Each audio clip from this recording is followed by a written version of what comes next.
व्यापारी वर्गाला जीएसटीबद्दल देण्यात येत असलेल्या अभय योजनेचे विधेयक सभागृहात मंजूर.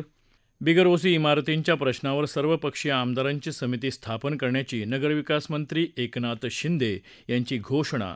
लाखो रहिवाशांचा प्रश्न मार्गी लागणार. मुंबईतल्या नागरिकांना दिलासा. अकृषिक कराच्या आकारणीला तात्पुरत्या स्थगितीची महसूलमंत्री बाळासाहेब थोरात यांची घोषणा.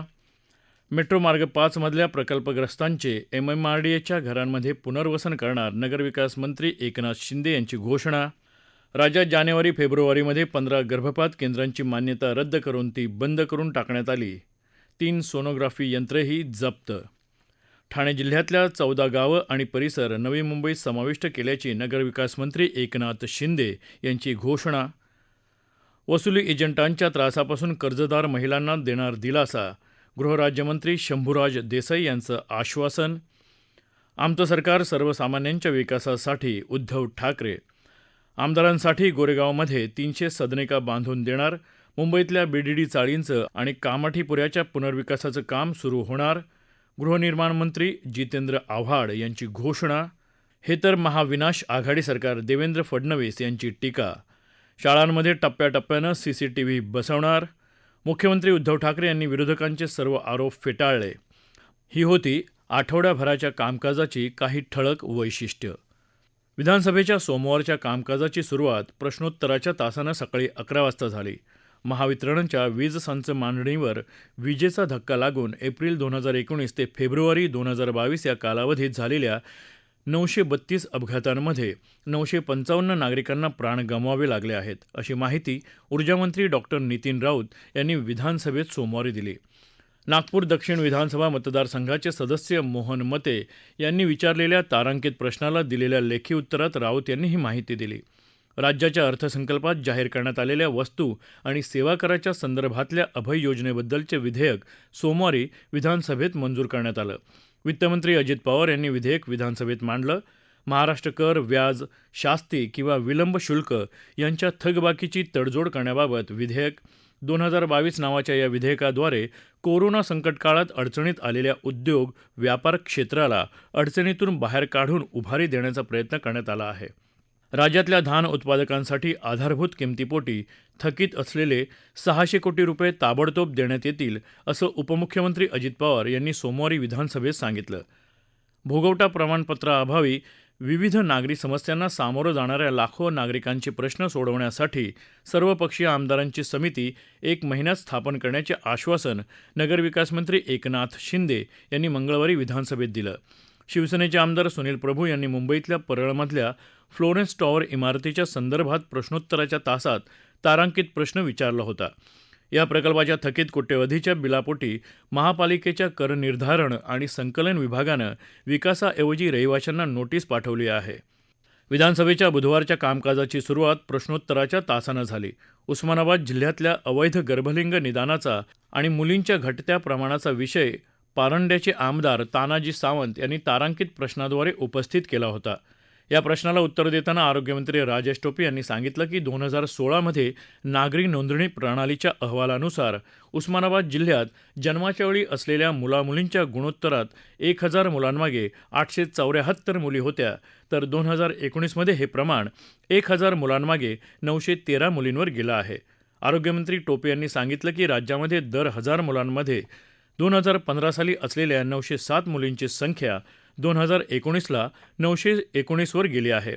राज्यामध्ये 20 जानेवारी ते 28 फेब्रुवारी 2022 या महिन्याभराच्या कालावधीत गर्भलिंग निदान चाचणी संदर्भातल्या कायदेशीर तरतुदींचा भंग होत असल्याच्या कारणावरून 181 सोनोग्राफी चाचणी केंद्रांना कारणे दाखवा नोटीसी देण्यात आल्या आहेत.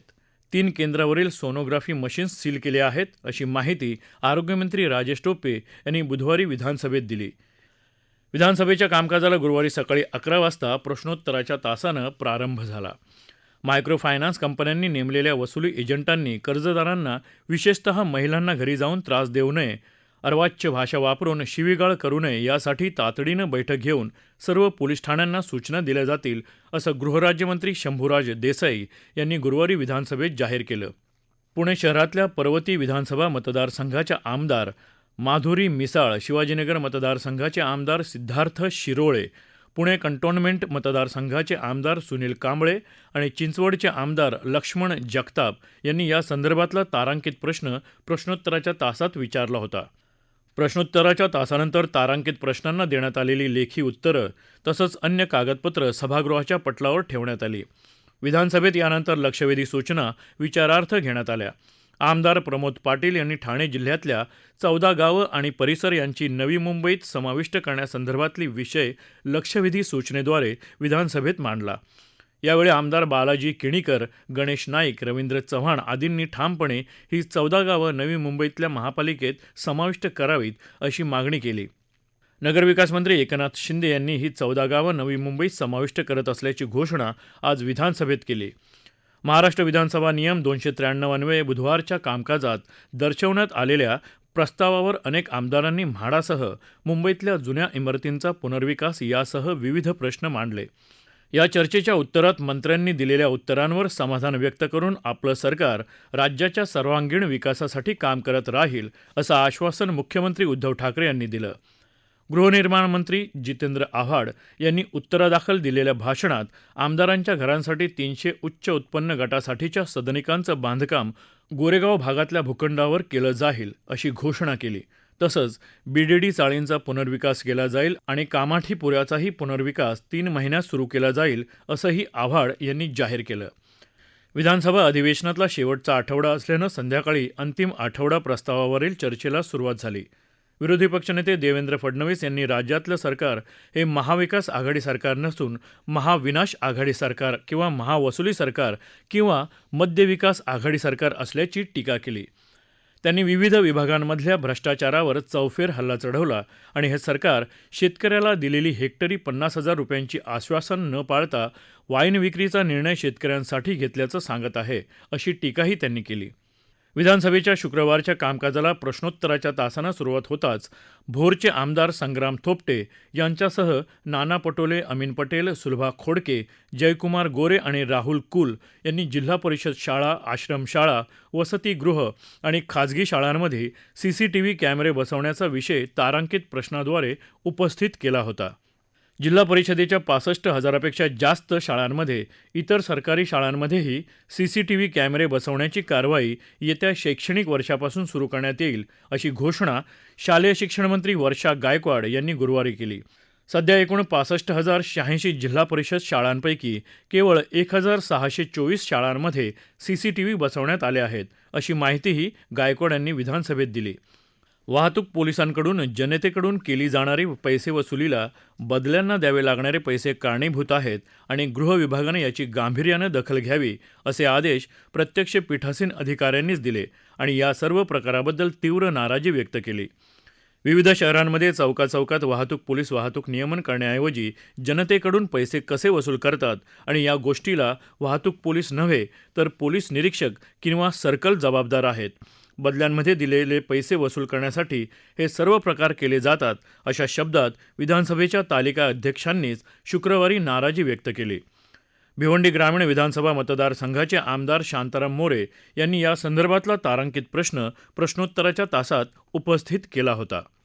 राज्यातल्या धर्मादाय आयुक्त रुग्णालयांनी एकूण खाटांपैकी 10% खाटा दुर्बल घटकातल्या रुग्णांवर सवलतीच्या दरानं उपचार करण्यासाठी राखून ठेवणं बंधनकारक आहे.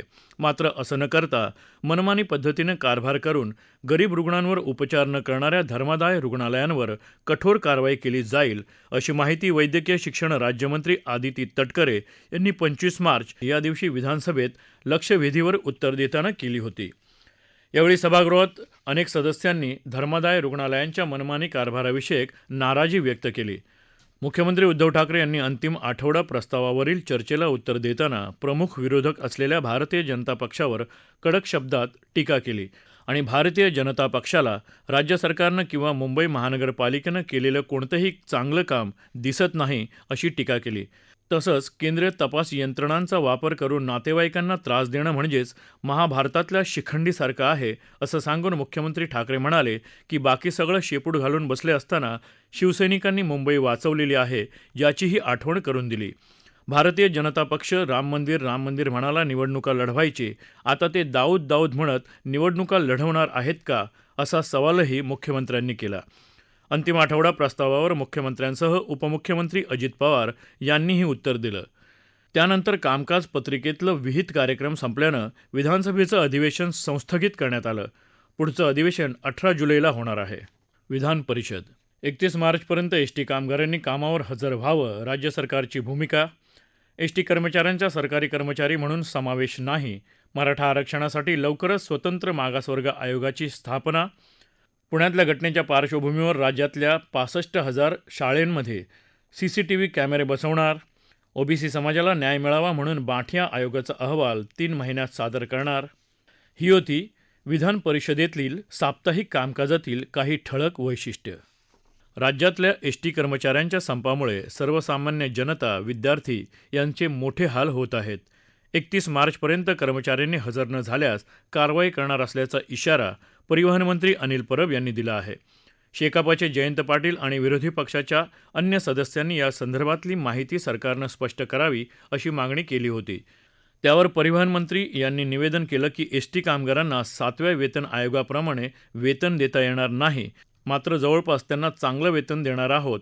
त्यामुळे कर्मचाऱ्यांनी हजर व्हावं असं आवाहन मंत्र्यांनी केलं. विद्यार्थ्यांना परीक्षेला जाण्यासाठी खाजगी बसची व्यवस्था करण्यात येईल. याचबरोबर कर्मचारी हजर न झाल्यास पर्यायी व्यवस्था केली जाईल असंही मंत्र्यांनी स्पष्ट केलं. मराठा आरक्षण मिळवून देण्यासाठी स्वतंत्र मागासवर्ग आयोग लवकरच स्थापन केला जाईल असं मराठा आरक्षणविषयक मंत्रिमंडळ उपसमितीचे अध्यक्ष अशोक चव्हाण यांनी स्पष्ट केलं. याविषयी विनायक मेटे यांनी अल्पकालीन चर्चा उपस्थित केली होती. यावर शेकापचे जयंत पाटील, सदाशिव खोत, शशिकांत शिंदे, अरुण लाड आणि अन्य सदस्यांनी सहभाग घेतला होता. यावर उत्तर देताना ते म्हणाले की 50% मर्यादा शिथिल करण्यासाठी भारतीय जनता पक्षानं सहकार्य करावं असं आवाहन त्यांनी केलं. ओबीसी समाजाला न्याय मिळाला पाहिजे ही राज्य सरकारची भूमिका असून त्यासाठी बाठिया आयोगाची नेमणूक केली आहे.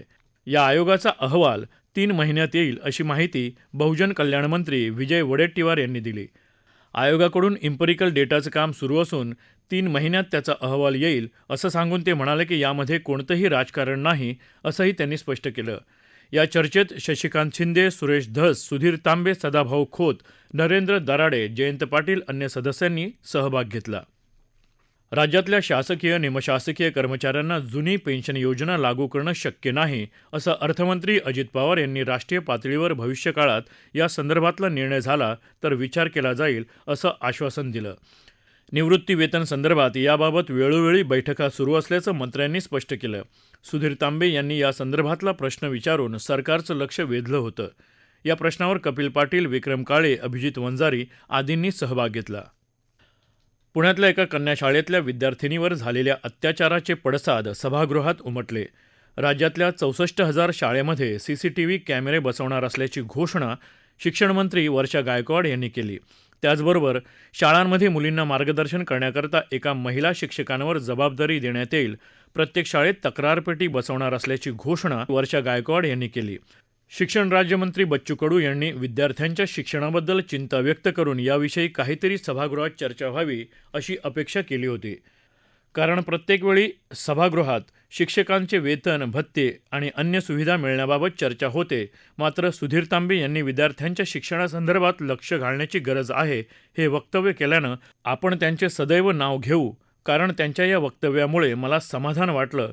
याबाबत सभागृहात प्रथमच शिक्षणमंत्री आणि सभासदांनी वक्तव्य केल्यानं सभागृहातील शिक्षक आमदार थक्क झाले. मुंबई जिल्हा बँकेतल्या कथित आरोपामुळे विरोधी पक्षनेते प्रवीण दरेकर यांनी सभागृहात उपमुख्यमंत्री अजित पवार यांचं नाव न घेता कोरेगाव इथल्या जरंडेश्वर साखर कारखान्याबद्दलचे आरोप केले होते.